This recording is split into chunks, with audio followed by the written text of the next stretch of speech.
A claps.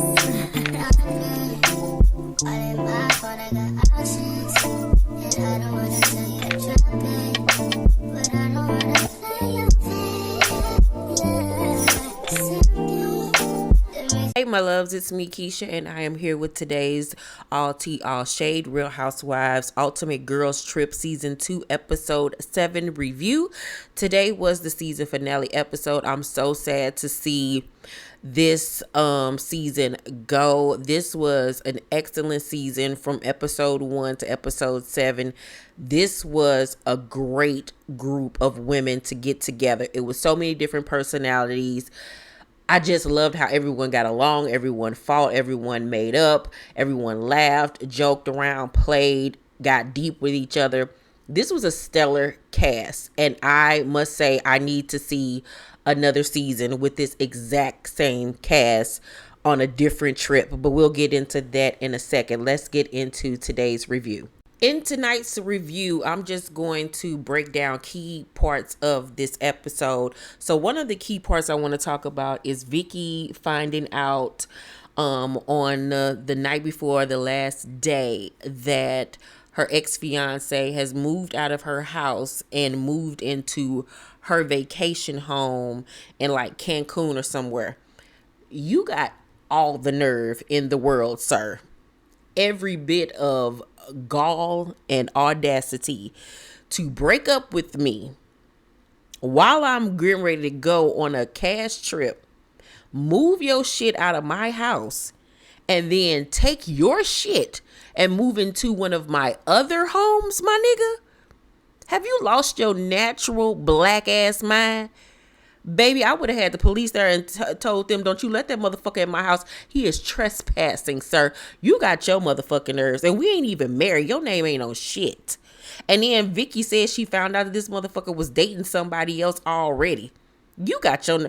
But this is Vicky's fault, though, halfway, because she dates these men who are blatant users. Like this woman admitted on the show that she purchased her own engagement ring. I'm like, what is going on, Vicky? Vicky got to start having more value within herself. You know what I'm saying? And stop dating below her pay grade and stop taking care of these bum ass white men, because I'm so sick of these white men embarrassing you. Like, you too old. Like Tamara said, girl, you about to be 60 years old and you still playing a fool and letting people run over you. Ain't no way in hell. Then we see Brandy go to talk to Taylor, and just basically she says to Taylor that she's happy that they had the opportunity to finally work things out because she doesn't want to have beef with her. She's too old for this shit. She's tired. Ain't nobody got time.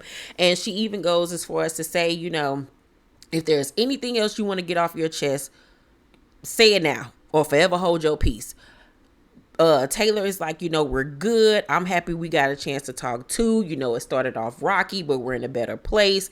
And it was so good to see them finally at a place in their life where they can get along. You know what I'm saying? Like Taylor said, we probably won't be besties. And Brandy was like, you never know. You never know. But at least we can be around each other, be cordial, have a good time, and not hold on to the shit from the past. I honestly felt like in that dinner scene from last week's episode that Taylor was just trying to have a moment. She was drunk and having a moment, child, because none of what she did in that scene made any sense at all. So then that night they go to dinner for their last final dinner with each other, and Dorinda starts again. Soon as Dorinda starts drinking, that goddamn angry bird comes out of her, and it's like, what is going on with you? Does the devil just sit in your throat? Does he tap dance on your tonsils, ma'am? Why are you so fucking mean and angry? What are you mad at? I need for Dorinda to get fucking help, get therapy, talk to Jesus, talk to the moon, howl at the moon, do something, because I love Dorinda. I think Dorinda is funny as shit, especially when she cusses somebody out. When she called Sonya's pussy the Holland Tunnel, that is by far one of the best reads I've ever seen on reality television. Dorinda can be very funny. She ain't got no qualms cussing somebody out and telling them about themselves. But it's like the attacks on people lately have become unwarranted. You know what I'm saying? It's just like she's just a Tasmanian devil, and it just needs to stop. Like, she's her own worst enemy, and drinking does not help. Dorinda does not want to face the fact that Dorinda has an alcohol problem. She really honestly does, and she needs to go get help, but she refuses to. But what ends up happening is the ladies are waiting to be seated at dinner, and Brandy makes a joke because Dorinda was, playing about, hosting another trip. And Brandy makes a joke saying, I hope you don't yell at everybody next time, or, whatever. Phaedra laughs, everybody laughs. Dorinda gets triggered, takes it offensively, and was like, well, I hope you don't show your ass in somebody else's house and disrespect their house. And Brandy was like, girl, it was a joke. No, it wasn't a joke. How dare you say that? Why did you have to say that? Everybody was doing good. You didn't have to take a dick. And it was like, girl, it's obvious that she was playing. She thought that everybody was at a point where we can laugh about the shit that had happened over the last 7 days. But here you go, taking it all out of context and taking it to a place that it don't even need to go. And it's just like, oh my God, Dorinda, you are being a Debbie fucking Downer, ma'am. Oh my God. I would have felt like I was in a dictatorship staying at her house. It's like, loosen the fuck up. And she just made the moment awkward. It got tense again. And everybody, even Phaedra's like, Dorinda, like, you are being so mean. Like, let's just have a good time. Nobody wanted to argue, but here Dorinda go with her foolishness. And it just got on my fucking nerves. And I'm like, and you wonder why your ass was put on fucking pause. You ain't learned a fucking thing. So then, because the bathroom is a country mile from where they're going to eat, nobody wants to walk with Dorinda to the bathroom. So Dorinda decides to go by herself. She then comes back very quickly, and it was like, how you get back that fast? Like, is this literally a country mile to get to the fucking outhouse to go pee? And everybody was like, it stinks in there. It smell like cow manure and shit. So she was like, I copped a squat. So she pissed or whatever in the grass. So Eva was like, did you use hand sanitizer? And Dorinda ignored her. And Brandy was like, I don't think she did. And I'm like, you nasty motherfucker. You nasty trifling motherfucker, you. You want to talk all this shit for the past week about etiquette and what you don't do in people's houses and this, that, and the third. And you go piss in the grass and don't wash your nasty ass hand. And she literally came back to that table and started eating. You nasty motherfucker, you, Dorinda. This is why I don't eat over everybody's house. You just don't know what people be doing. Fucking disgusting. Disgusting. The ladies then start talking about, the trip and how they feel about each other. And Tamara tells Brandy that, she loves her now. Like, she really likes her. She likes being around her. They, had a good time with each other. And I'm happy that they were able to get to a place where they can laugh and joke and play around with each other, because I knew that they would get along. Tamara and Brandy are basically the same person, except for Brandy just says whatever the fuck comes to her mind and doesn't think first, whereas Tamara does. But everything else about them hoes is the same exact thing. They both like to get naked. They both some freaks. They both love to dance. They both love to drink. Like, they are literally the same fucking person. So I was really happy to see that, because I've loved Brandy ever since her first season on Real Housewives of Beverly Hills. I always felt like she got a bad rap. Did and do Brandy say shit that she shouldn't say? Yes. It's a thing where she does not think, like I said before, she speaks and you too old for this bullshit. But Brandy really does have a genuine heart where she don't be meaning no fucking harm. She literally just likes to have fun. And she tries to bring that out in other people. And a lot of the other ladies on these franchises like to act all hoity-toity and like that's trashy and you don't behave like that. Meanwhile, Kyle can be at a fucking birthday party and wiping the floor with her coochie And it's okay when Kyle does it, but when Brandy does something, oh, it's so nasty and trashy and ghetto and ratchet.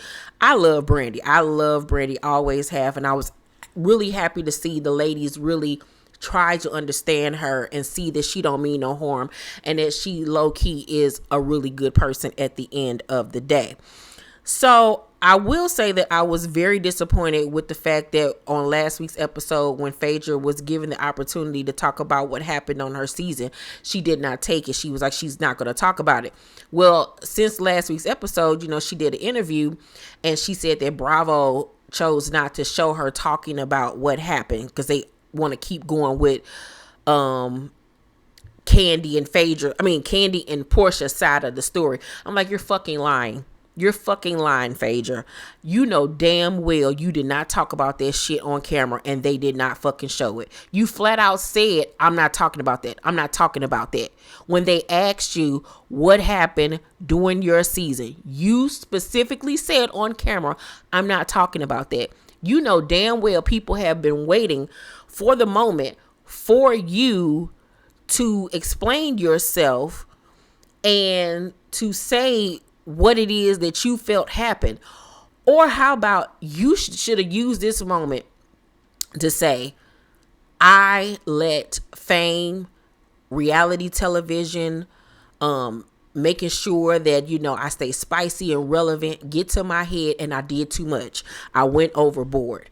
And I regret it. What I did to Candy was vile. It was mean. It was hateful, and I hate that I allowed myself to go to such a dark place to continue to have a spot on this show. But this is what reality television and fame can do to you. You would find yourself doing things that you never thought that you would do to hold on to your 5 minutes of fame. She could have came on here and had that moment and people would have understood her and moved on. Because other than that, Phaedra had a stellar season. She was one of the breakouts of this season. She was funny as hell. She was a peacemaker. I loved her on here. And I was an avid Phaedra hater when she was on Real Housewives of Atlanta. I could not stand her on that show. I could not stand her because I saw right through her foolishness from her first season. But on this show, I felt like she was in her element. She really, truly was. I still feel like there's a big part of Phaedra that is a snake. I really do see a lot of snakeness still in her.